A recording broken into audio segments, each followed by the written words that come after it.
Kumusta? Magandang hapon po sa ating lahat mga ka-farmers, mga ka-viewers from Luzon, Visayas at Mindanao, pati sa abroad at ibang bansa. So sa lahat kong mga audience, may love shoutout po kay YouTuber, no, Agribusiness How It Work, at saka kay YouTuber naman kay Agrinihan, kay YouTuber naman na Pinoy Falaboy, kay YouTuber naman kay Greggy Farmer, kay Ka-Farmer Pilot. So sa iba pang mga audience ko na ah palaging pinapanood at tinabangan ang ating mga upload. So sa inyong lahat, big love shoutout po. Okay, sa lahat kong mga subscriber, no? From Luzon, Visayas at Mindanao, pati sa abroad at ibang bansa. So big love shoutout din sa inyo. Sa ating mga viewers na mahilig sa ganitong usapin about farming.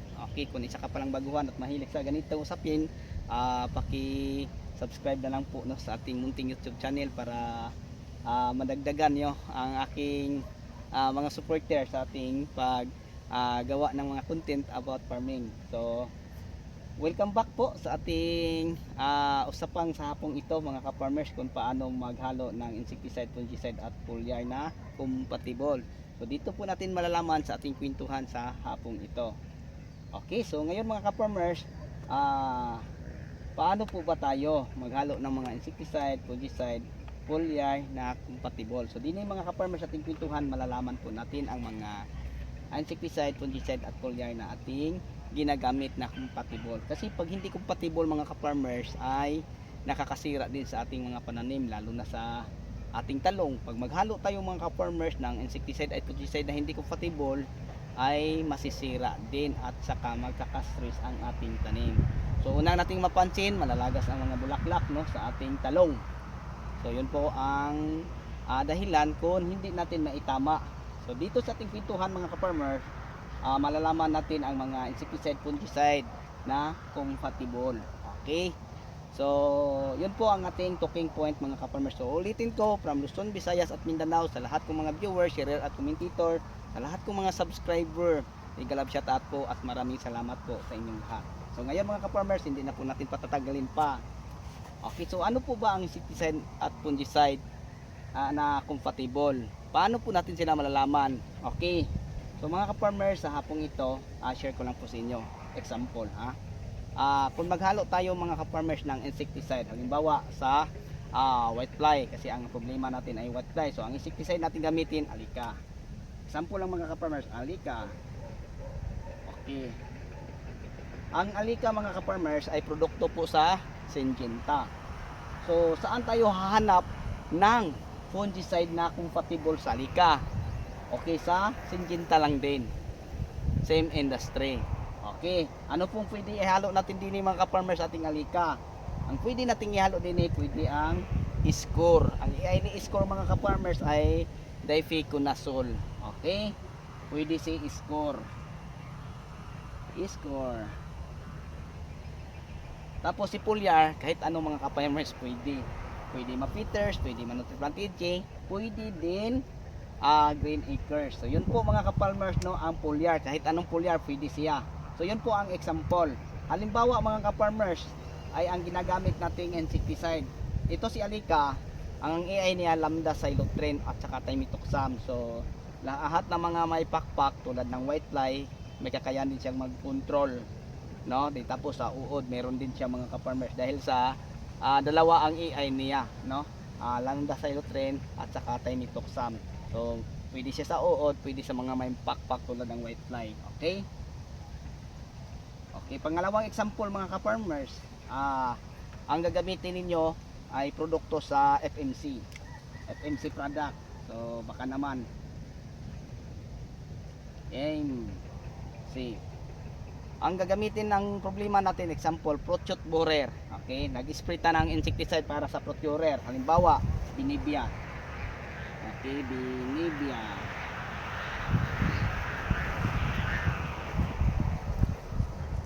Okay, si Binivia ay insecticide po para sa fruit borer.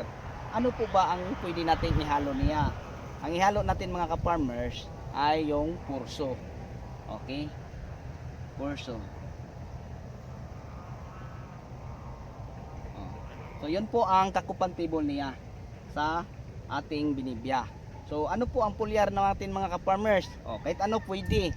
So ang FMC meron na silang mga foliar tulad ng catalyst, no? Pwede din mga ka-farmers ang catalyst idaan natin yung foliar sa FMC. Kasi alam niyo mga ka-farmers, kahit anong industry pa nakukuha tayo ng foliar, pwede din siya. Pero hahanapin lang natin ang mga foliar na mayaman sa mga major elements, secondary nutrients, pati sa mga micro elements. Mas maganda mga ka-farmers na yung foliar na pwede sa bagong tanim at saka sa may mga bunga na. So yun po ang example, no, sa mga compatible na insecticide, fungicide, mga ka-farmers na ating ginagamit na ina-apply natin sa ating mga pananim tulad ng talong, tulad ng ampalaya, tulad ng kamatis. So din natin malalaman. Okay, so yun po mga ka-farmers, no, ang example. Tapos mga ka-farmers, share ko lang po sa inyo. Ang tamang dosage, no, ay mahalaga. Okay, so kung ang nakasulat halimbawa ay alika, ay ang dosage niya ay 3 to 5 ml lang. Tapos gawin mong 10 ml. Ang tanong, makakasira ba sa tanim? Ang sagot ko, yes. So, kung ano ang mga dosage mga ka-farmers, ano ang low dosage niya, halimbawa 3, tapos ang pinaka-maximum ay 5. Doon ka lang mga ka-farmers, 3, 4, 5. Halimbawa, unang spray 3 ml, pangalawa 4 ml, pangatlo 5 ml. Huwag mo nang labisan. Kasi pag halimbawa mga ka-farmers, nag-apply ka sa ampalaya, nag-dosage ka ng 10 ml. Ang masira mga ka-farmers ay ang tanim mo. Wala ang insekto kasi patay, pero patay din kasama ang mga bunga ng mga pananim mo. Tulad sa bunga ng ampalaya ay naninilaw. So ang pag-over mga ka-farmers, no, ng pag-mix natin ng alika ay nakakasira sa ating tanim. Una, bunga. So malaking bagay po mga ka-farmers na ma-stress ang ating tanim dahil overdose po. Pangalawa mga ka-farmers, overdose pa ang paggamit mo ng insecticide. Tapos nag-spray ka na hindi na tama ang oras. Okay, so ngayon bigyan ko kayo ng idea kung anong tamang pag-spray lalo na sa mga problema natin sa uod. So mas maganda mga ka-farmers hapon papuntang gabi. Alam nyo ba kung bakit? Kasi pag mag-spray tayo sa hapon mga ka-farmers tapos ang problema natin ay uod, si uod ay lumabas sa kanyang lungga para manira sa dahon, manira sa kahit anong pwedeng masira mga ka-farmers. So mas maganda hapon. Okay, so yun po ang pinakamainam or madaling araw. Okay, kung halimbawa naman mga ka-farmers, samahan mo ng foliar. Kung samahan mo ng foliar, pwede ka sa madaling araw yung paglabas ng hamog sa bayan mo. Kasi pag sa umaga, open ang estomata, tapos nag-foliar ka. Pwede naman po sa hapon mga ka-farmers. So mas maganda umaga yung sikat ng araw. Kasi once nabasa pa ang dahon, open ang estomata, so madali lang ma-absorb ang mga nutrients na available sa mga foliar nating ginagamit. So yun po no mga ka-farmers, mga ka-viewers. So ngayon, nabigyan ko na kayo ng example patungkol po sa tamang paghalo ng insecticide, fungicide, foliar na compatible. So ingatan natin mga ka-farmers ang dosage na sobra.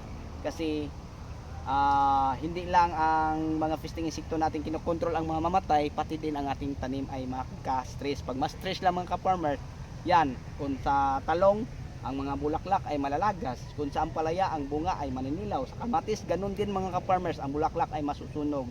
Pag once na masunog ang mga bulaklak ng kamatis, ay nako, kunti na lang ang bunga. Tapos kung ang bulaklak ng talong ay malaglag, ay kunti na lang din ang bunga.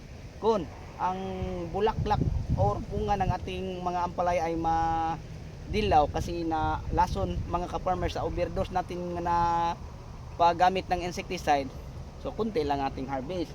So mas maganda mga ka-farmers na kung ano man ang nakasulat sa label ay yun lang po ang sundin natin. So sa label mga ka-farmers, doon natin malaman no ang tamang dosage. Kaya nga pag halimbawa ikay makakabili ng mga insecticide, ikay makakabili ng mga fungicide, ikay makakabili ng foliar, bago mo i-apply kailangan mong munang basahin at alamin mga ka-farmers kung saan siya. Ito insecticide, ito si fungicide. So ang kaya niyang gagamutin ng mga fungus ay ito pala. So doon mo malalaman mga ka-farmers kasi sa larangan ng mga pagtatanim lamang ang may alam.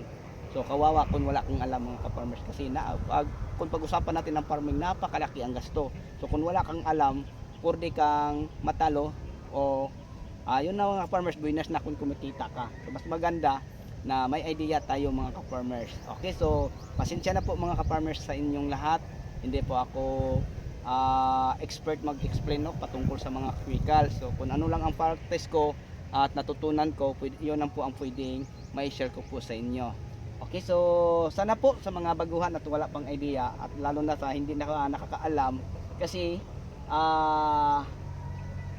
mas mahalaga na alam natin ang mga compatible, no, na mga kasi para maiwasan natin ang pagkasira o pagkalaglag ng mga bulaklak o pagkasunog ng bulaklak ng kamatis, pagkalaglag ng bulaklak ng talong o pagkasunog ng mga lilit na mga bunga. So lamang tayo kung may alam tayo mga ka-farmers. Okay, so sa mga baguhan, sana po ay nakakatulong po to sa inyo. Okay, so bago tayo magtapos, may galab siya to uli sa inyong lahat, no, sa inyong pagsama sa akin at sa patuloy nating pagbahagi ng kunting kalaman. Maraming salamat po, no, sa inyong pagpanood. Bye-bye na po. Happy watching. God bless at all at mabuhay po tayong lahat. Thank you po sa inyo mga ka-farmers at viewers.